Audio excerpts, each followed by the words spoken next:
السلام عليكم ورحمة الله وبركاته. بسم الله والصلاة والسلام على رسول الله.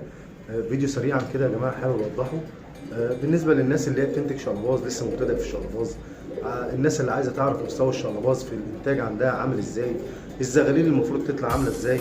طيب هو فيديو توضيحا كده يا جماعة. بصوا يعني المفروض أنا عندي لما يجي الزغلول يطلع أو أجي أنتج زغلول كويس، المفروض الزغلول يبقى شرواله كله مقفول، كل الشروال عنده مقفول من الأول للآخر واخد شكل الداير، ما يبقاش فيه ولا ريشه مفتوحه من الشروال، يعني ما يبقاش فيه فراغات بمعنى اصح. اعمل فرد الحمام ابص عليه كده من اوله لاخره مقفول، فرد الحمام يبقى مقفول معايا خالص. اي ريشه هتيجي مفتوحه في الرجل سواء كانت قدام او في الجناب او في الخناجر انا شخصيا ما بفضلهاش، ما بيبقاش شكلها كويس لما بتيجي تستف فرد الحمام، لان فرد الحمام يعني لما بتيجي تستفه وبيكون رجليه منظرها كويس، الشرال بيكون مقفول، بيدي منظر جمالي احسن واحسن وبيبقى شكله افضل احسن ما بيبقى فيه فراغات. طبعا الفراغات بتتورث زي ما حضراتكم عارفين، اكتر حاجه بتتورث في فرد الحمام الشقلباظ هي الفتحه. يعني احنا نقدر نعمل دماغ، نقدر نعمل العظم الرفيع على العظم المثلث، انما ما نقدرش نطلع بره الفتحه. الفتحه الحاجه الوحيده اللي هي بتتورث.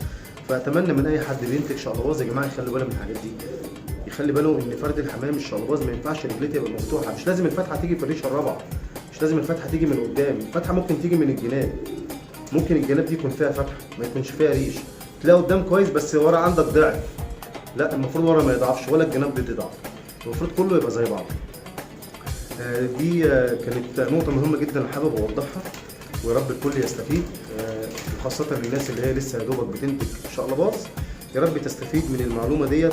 وطبعا انا اعتقد ان في ناس كتير ما شاء الله عتاوله في الشقلباظ، اللهم بارك عليهم، يعني عارفين وفاهمين اللي انا بقوله ده كويس جدا. انا طبعا بوضح النقط والمعلومه دي للناس اللي هي بتنتج شقلباظ، الناس اللي هي يعني لسه بادئه تنتج شقلباظ او بقالها مثلا فتره قريبه في الشقلباظ وعايزه تفهم يعني ايه فتحه، عايزه تفهم يعني ايه ريش مقفول، عايزه تفهم يعني ايه امتى الفتحه تيجي في الريشه الرابعه او تيجي في الجناب او تيجي في الخناجر.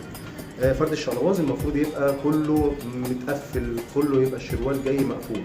بس انتظروني لحظه ان شاء الله باذن الله في نفس الفيديو هعرض شابين باذن الله للبيع، ولد وبنت من المستويات الكويسه جدا. يا رب ينالوا اعجابكم باذن الله، وانتظروني والسلام عليكم ورحمه الله وبركاته.